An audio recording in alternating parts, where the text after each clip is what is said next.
How are we doing there, boys and girls? Manthieus here. Welcome back to another video. Sorry it's been a little while. I've been slightly distracted by this fantastic new game mode that Blizzard has launched, Season of Discovery. And I wanted to take a few minutes today to talk about what I've been doing in it and some of the pain points that people are starting to see and where I think the game is going to go. The quick TLDR, if you don't watch all of this, I will give you a quick brief summary to begin with. Bots are bad, the economy is absolutely funky donkey, I'm having a lot of fun. They're the three topics of discussion I want to talk a little bit about today.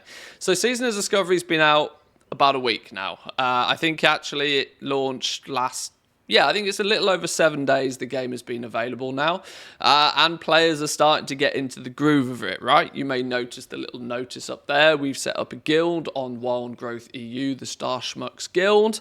By all means, if you're playing on that server and you're guildless and you want some help leveling or you want to run some dungeons or whatever the case may be, send myself or any of the guild members an invite. You can search for me. My name is obviously Manthieus, because of course it is. Or you can find any other member in Star Schmucks and they can invite you as well. That aside, we've been leveling up. We've been able to reach 25. We've been able to collect some of our runes, which is one of the interesting new game modes in Season of Discovery.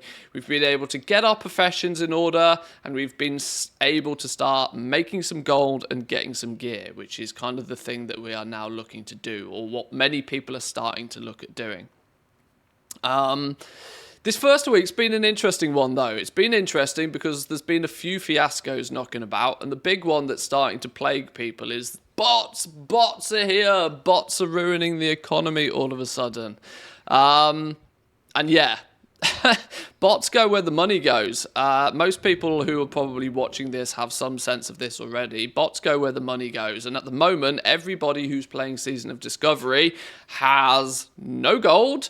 They have absolutely nothing. They also have a lot of things they want. That is the absolute perfect opportunity for a swarm of bots to flood in and start doing what bots do.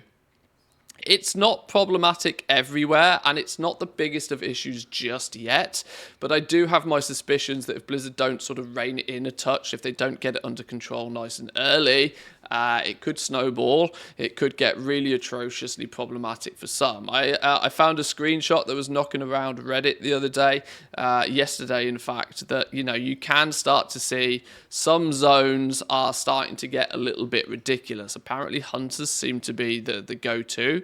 Anytime you see a vast quantity of the same class in the same zone, all with seemingly roll your face on the keyboard kind of names, it screams bots. Most players who are actually playing the game and who are actually creating their characters are unlikely to just do a random string of letters for their character. If we, luckily, Wild Growth, touch anything that is made of wood, is not suffering too bad from the bot situation. If we do a /who 1 to 10, for example, let's see if we can do this live. You can see that most people are seemingly, at least they appear to be, relatively human-esque, right? There's not so much like completely random names. If you do your comparison here, some of these names are just completely gobbledygook, whereas most of these could be considered a name that somebody might choose, or, the likelihood is, let's put it this way, most of the people on this list on my realm currently are probably real. But the botting situation is not too problematic right now, other than what they're doing is they're generating a small amount, and I would clarify, it's only a small amount of raw gold right now.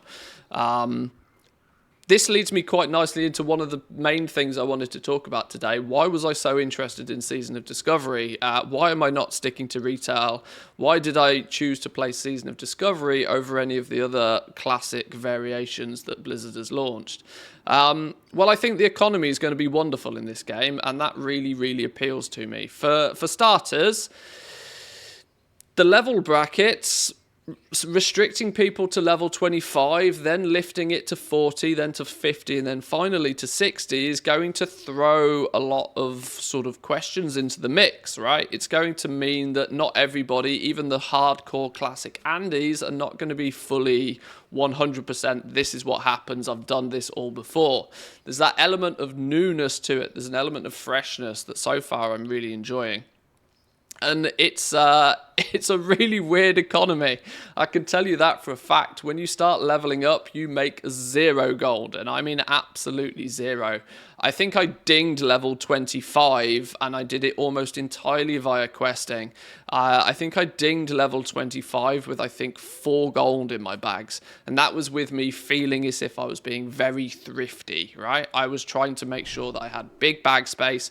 I was trying to as much as possible not delete everything, vendor everything, even if it took me a bit more traveling time to vendors and whatever. I was trying to be relatively thrifty. I wasn't seeking out any particular gold farms on my journey to 25, but I was just kind of, you know, trying to play in a semi-optimized fashion.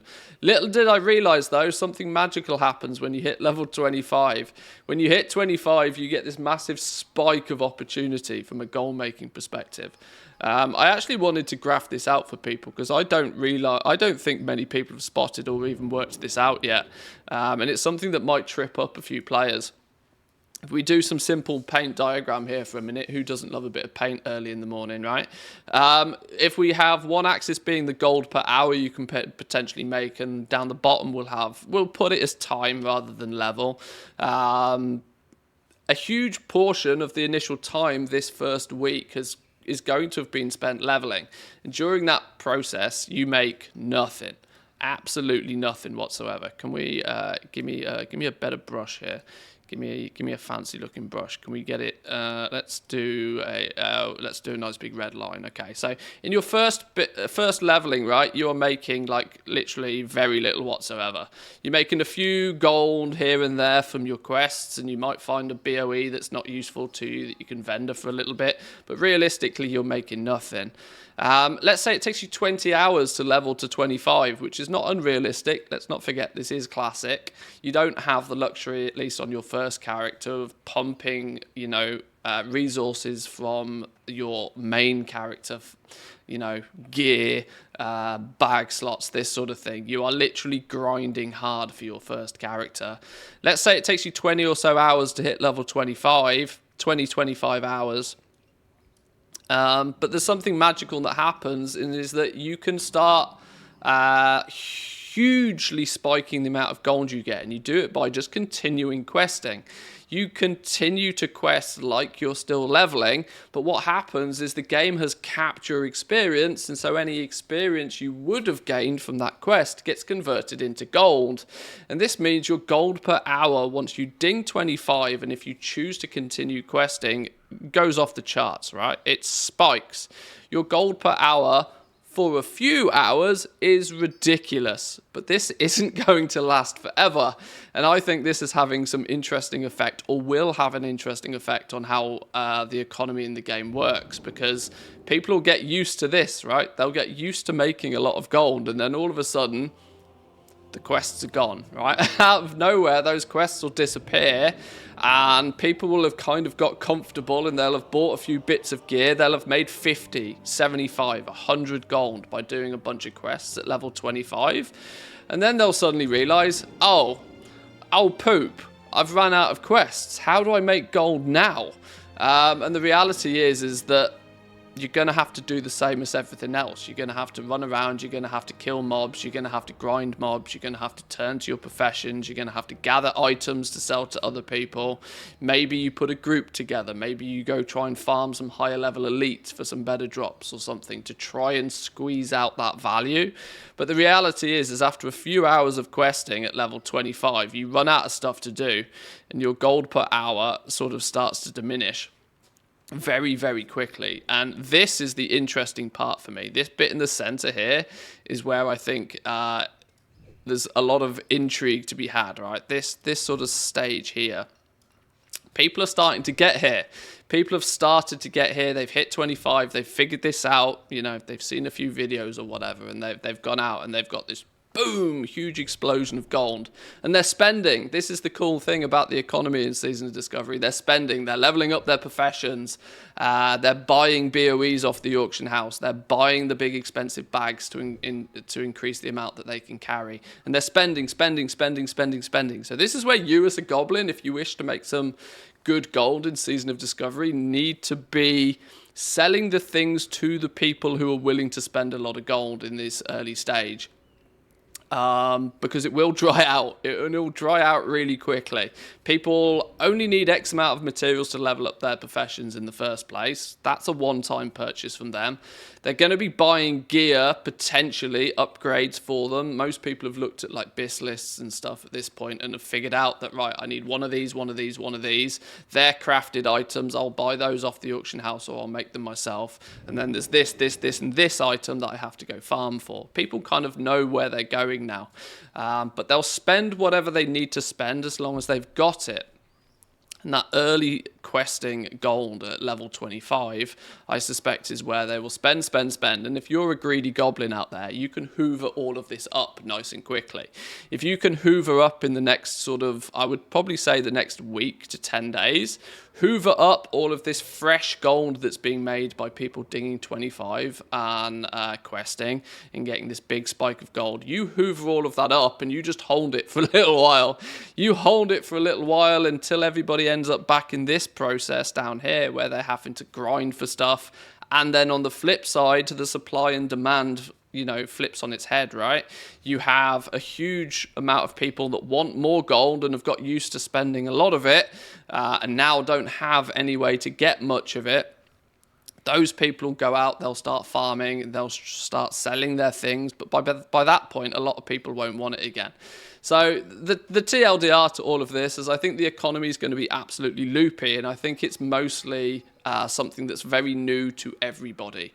I don't think anybody in Classic would really have expected this particularly. Even the hardcore Classic Andes that have played all variations of Classic that have been released probably are not really ready for this to happen. So I'm quite intrigued to see what happens. But I'm going to take advantage of it. I'm going to take advantage of it completely. But that really sort of summarizes my thoughts of the first week. In terms of gearing, in terms of the runes, in terms of doing the Ashen Veil PvP event and that sort of stuff, I've not done a huge amount of that, to be honest. I leveled, I think, relatively speedily. It took me, personally, a couple of days, but I did it solo. I did it via questing. I wasn't running dungeons until I hit 25. I wasn't sort of grouping up particularly. But I've started to get a few bits of gear under my belt. I've started to collect some of the runes, and the reality is I'm having a lot of fun. That's one of the things I really wanted to sort of promote in this, is that it's a new game mode. Sure, it's a nearly 20-year-old game at this point, but they've changed enough of it to make it feel kind of quite fresh and kind of fun to play. And I'm really looking forward to see what comes in the next few days and weeks of this. Obviously, the festive period might throw a spanner in my ability to play the game a huge bunch, but Christmas is considerably more fun. But post-Christmas, I hope we start quickly seeing like phase 2, where we level up to 40, and then a new meta will evolve. It's really fun to try and figure out, right, what is my BIS gear at 25? What is the gear I can get by grinding like dungeons? What's the gear I can get from the new raid? And then trying to figure out, right, next phase, what materials am I going to need for the next phase? Can I get my hands on some of these now? Our professions are capped at 150 right now, which is an odd place to stop, right? You need some materials, you need some slightly higher materials, but not many of them. It's just enjoyable. I guess that's the TLDR. It's just enjoyable right now, and I'd recommend anybody that's got a bit of free time, if you are getting mighty, if you're getting just into the routine of just logging on and doing the mandatory stuff in retail, jump over to Classic, have a little bit of a look. I've had a blast. I'm even going to probably start leveling some alts in the next few days. So come say hi. I've been streaming most of this. This is why the YouTube video side of things has been a bit quieter recently. I've been streaming this mostly. I think, what is my /played on this dude? I'm actually, squirrels. 2 days, 10 hours. What's 2 days, 10 hours in like normal person numbers? 24, 48, nearly 60 hours. Okay, maybe I need to slow down a touch. I've played it for like 8 to 10 hours a day since it's launched. Okay, yeah, maybe I've played a little bit more than your average Joe might have had access to or even desire to. But I'm having a blast, and I'm probably going to continue playing Classic for a little while. We can level up some professions, and we can just have some fun. So stay tuned, stick around. Make sure you've hit that subscribe button. I'll be doing some more economy-esque goal-making style videos for this, I am quite sure. If you guys want any sort of like deep dives into certain areas, be more than forthcoming with letting me know. Use the comment section down below. Come say hi over on Discord, whichever you prefer. But I'll leave it there for today, boys and girls. Thank you all for watching. Hit the like button, subscribe if you're new, and I'll catch you all next time. Peace.